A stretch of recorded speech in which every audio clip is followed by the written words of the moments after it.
आज की demand automation है, राइट। लेकिन बहुत सारे लोग अभी भी ऑटोमेशन पे काम नहीं कर रहे हैं। मतलब मैं तो पर्सनली जानता हूँ, ठीक है। एक वो अलग चीज़ है कि उन्होंने कोर्स कर लिया, ठीक है, बट उनका इंटरेस्ट ही नहीं है, अगर मैं बात करूँ, ठीक है। और वो 5 साल 7 साल 8 साल ऑलरेडी अपने उसमें क्यू में सर्वाइव कर चुके हैं।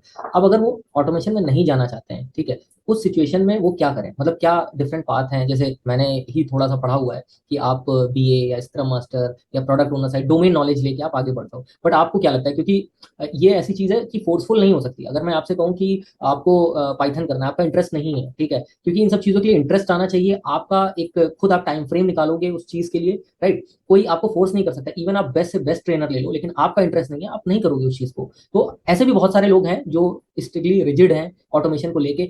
दो वो उन्हें पता है कि मार्केट क्या कह रहा है और कितना रिस्क है इसमें, ठीक है, बट वो उस रिस्क को शायद इसलिए लेने के लिए रेडी क्योंकि वो इस नए चेंज को अडाप्ट नहीं कर पा रहे हैं।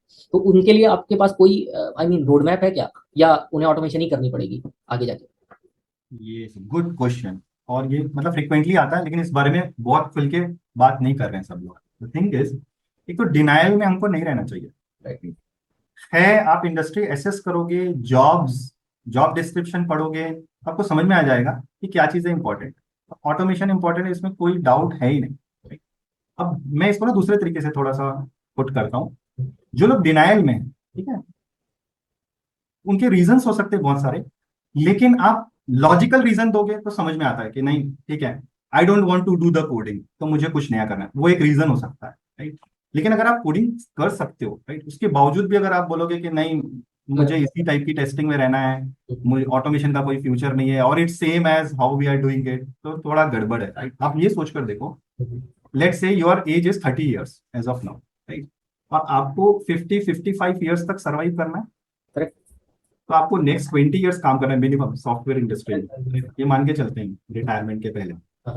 तो अगर आप 2 साल दे, 1.5-2 ईयर अगर आप लर्निंग में दे सकते हो, ग्रूमिंग में फॉर द नेक्स्ट 20 ईयर्स, तो it's nothing, right. We can give. अगर आपको कोई चीज हार्ड भी लग रही है ना अभी, तो आप सीख लो, आप उसके लिए टाइम लो, कोई दिक्कत नहीं है। You take your 1 year, 2 year, but you can still do it. आप ये क्यों सोच रहे हो कि मुझे 3 महीने के अंदर ही ये करना है। चीज सीखना है और जॉब स्विच करना है? द मेन प्रॉब्लम इज, हम ये सोचते हैं कि मुझे 3 महीने में कोई चीज सीख करके, just because I want to shift the job, market में ये चल रहा है तो ये सीखो और जॉब चेंज करो। अरे लेकिन आप कैरियर के बारे में सोचो ना, आप सिर्फ इस जॉब के बारे में क्यों सोच रहे हो कि जॉब चेंज करना है?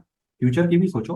तो लॉन्ग टर्म आप ऑटोमेशन सीखोगे, आपको फायदा होगा, और कोई मुश्किल नहीं। सबसे पहले मैं फियर थोड़ा कम करना चाह रहा हाँ हूँ। हाँ हाँ। ना तो प्रोग्रामिंग मुश्किल है, ना ऑटोमेशन सीखना मुश्किल है।